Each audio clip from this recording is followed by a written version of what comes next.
Pioneer Shopping Mall, weddings and festive celebrations. సరికొత్త designs తో అద్భుతమైన కలెక్షన్. తీసుకుందామంటే లైసెన్స్ ఫీజులు పెంచినావు, అంటే ఆర్టీఏ ఛార్జీలు పెంచి పేదల మీద భారం వేసినావు. మద్యం ధరలు, బీర్ల ధరలు, విస్కీల ధరలు పెంచిండు కానీ అవ్వాతాతలకు ఇస్తా అన్న 4000 పెన్షన్ అయితే పెంచలే. విస్కీల ధరలు పెంచిండు. అవ్వాతాతలకు మేనిఫెస్టోలో 4000 పెన్షన్ పెంచుతా అన్నాడు, అది మాత్రం ఎగబెట్టిండు. విత్తనాల ధర పెంచిండు.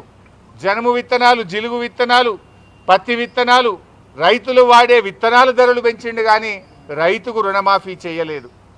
బస్సు టికెట్లు పెంచిండు కానీ అక్కా చెల్లెలకు ఇస్తా అన్న మహాలక్ష్మి పథకాన్ని అమలు చేయలేదు.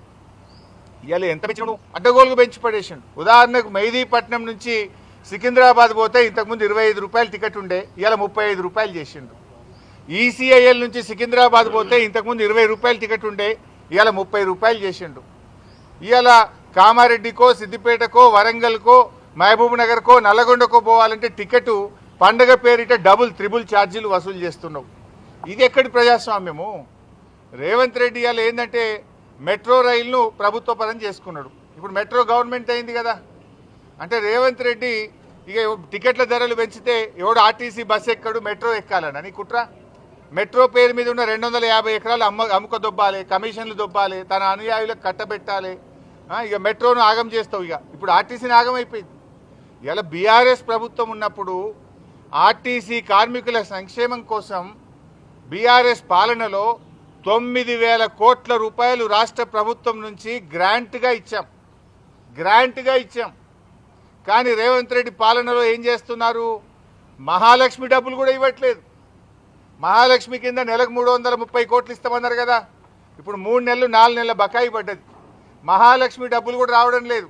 కాగితాల మీద లాభాల్లో ఉందంటున్నారు. కార్మికులకు రావాల్సిన డబ్బులేమో ఇస్తలేరు. రిటైర్మెంట్ డబ్బులు రావట్లే కార్మికులకు రావాల్సినటువంటి పిఎఫ్ బకాయిలు రావడం లేదు. సిసిఎస్ డబ్బులు రావడం లేదు. కార్మికులకు పిఆర్సీ సవరణ రావడం లేదు. కాంగ్రెస్ పార్టీ మేనిఫెస్టోలో ఏం చెప్పింది? కాంగ్రెస్ ప్రభుత్వం అధికారంలో వచ్చిన వెంటనే ఆర్టీసీ కార్మికులను ప్రభుత్వ ఉద్యోగులుగా గుర్తిస్తామన్నారు. నాడు కేసీఆర్ ప్రభుత్వమే కేబినెట్లో ఆమోదం తెలిపింది, జీవో ఇచ్చింది, ప్రభుత్వ ఉద్యోగులుగా ఆర్టీసీ కార్మికులను గుర్తించింది. గెజిట్ నోటిఫికేషన్ ఇవ్వాల్సింది ఇవాళ 2 సంవత్సరాల నుంచి పెండింగ్లో పెట్టి ఆర్టీసీ కార్మికుల ఉసురు పోసుకుంటుంది రేవంత్ రెడ్డి ప్రభుత్వం. ఇవాళ రేవంత్ రెడ్డి పాలన చూస్తుంటే ఆర్టీసీని అమ్ముకదొబ్బెట్టట్టున్నాడు. ఆర్టీసీని ప్రైవేటీకరణ చేసే కుట్ర కనబడతా ఉంది. ఈ ఎలక్ట్రిక్ బస్సుల పేరిట ఇక ఆర్టీసీలో హైదరాబాద్లో ఆర్టీసీ కార్మికుడు ఉండడు. ఎలక్ట్రిక్ బస్సు వస్తే డ్రైవర్ కూడా ప్రైవేటోడే, కండక్టర్ ఉండడు, కార్మికుడు ఉండడు, డిపోలు ఉండయి, అంతా అమ్ముకదొబ్బుడే. మొత్తంగా ఆర్టీసీని ప్రైవేట్ పరం చేసే కుట్ర చేస్తుంది. ఇవాళ ఆర్టీసీ ఇక లేకుండా అయి కనుమరుగయ్యేటువంటి ప్రమాదం కనబడతా ఉంది.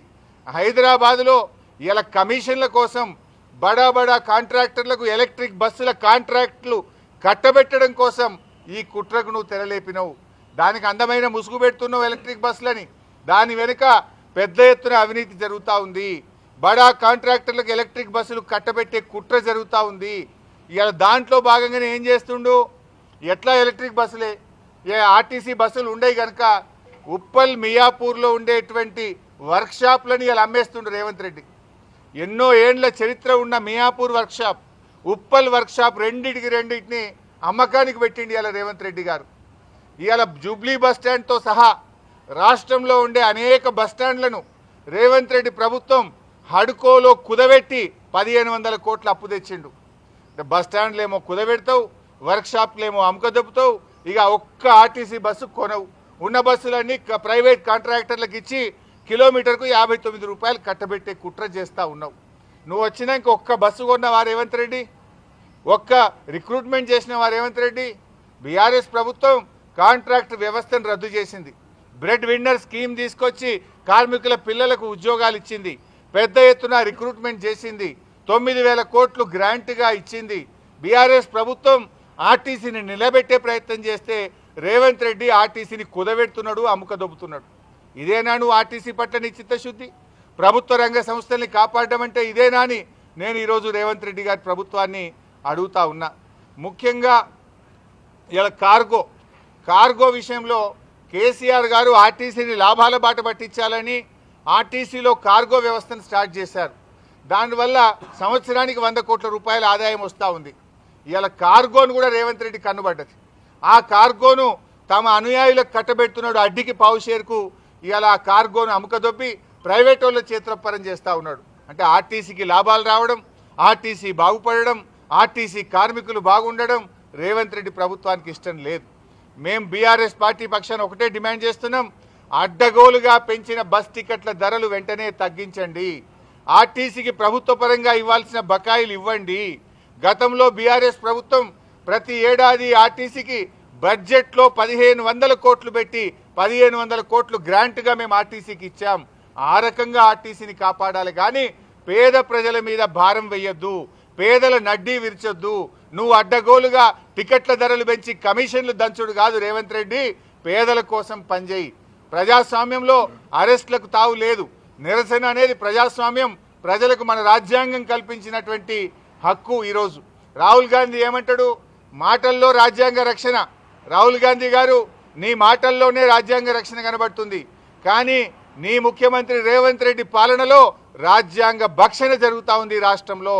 నువ్వు ఒక్కసారి రివ్యూ చేయి, నీ 6 గ్యారంటీలు ఏడబైంది, నీ 7వ గ్యారంటీ ఏడబైంది.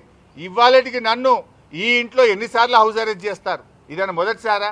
ఎప్పుడు బీఆర్ఎస్ పార్టీ ప్రజల పక్షాన ప్రశ్నిస్తే, ప్రజల పక్షాన పోరాడితే ప్రతిసారి అరెస్టు చేయడం, మమ్మల్ని హౌస్ అరెస్టు చేయడం, అక్రమ నిర్బంధాలు, అక్రమ కేసులు, మా ఇళ్ల మీద దాడులు చేసుడు. ఇదేనా ప్రజాస్వామ్యం అని నేను రాహుల్ గాంధీ గారిని ప్రశ్నిస్తా ఉన్నా. ఇప్పటికైనా ఆర్టీసీ పెంచిన ధరలు, ఇవాళ టోల్ గేట్ల పేరిట కానీ, పండగల పేరిట జరుగుతున్న దోపిడీ కానీ, రౌండ్ ఫిగర్ పేరిట జరుగుతున్న దోపిడీ కానీ, సిటీ బస్సుల్లో పెరిగినటువంటి అన్నీ కూడా ఉపసంహరించుకోవాలని, ఆర్టీసీని లాభాల బాటలో నడిపించాలని, ఆర్టీసీకి ప్రభుత్వం గ్రాంట్గా ఇవ్వాలని, ఆర్టీసీ కార్మికులను ప్రభుత్వ ఉద్యోగులుగా గుర్తించాలని, ఆర్టీసీకి మహాలక్ష్మి బకాయిలన్నీ కూడా వెంటనే విడుదల చేయాలని, ఆర్టీసీ ఉద్యోగులకు ప్రమోషన్లను పూర్తి చేయాలని మేము ప్రభుత్వాన్ని డిమాండ్ చేస్తున్నాం. Thank you.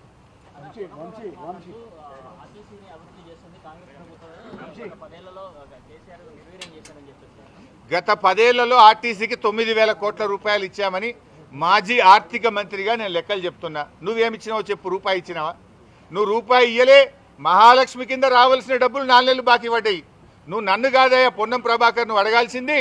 నువ్వు నీ ముఖ్యమంత్రిని నీ బట్టి విక్రమార్కను నిలదీసి ఆర్టీసీకి గ్రాంట్ అడుగు, ఆర్టీసీకి మహాలక్ష్మి బకాయిలు రూపాయి లేకుండా ఇవ్వమని ప్రశ్నించాల్సింది ముఖ్యమంత్రిని, ఫైనాన్స్ మినిస్టర్ను, నన్ను కాదు.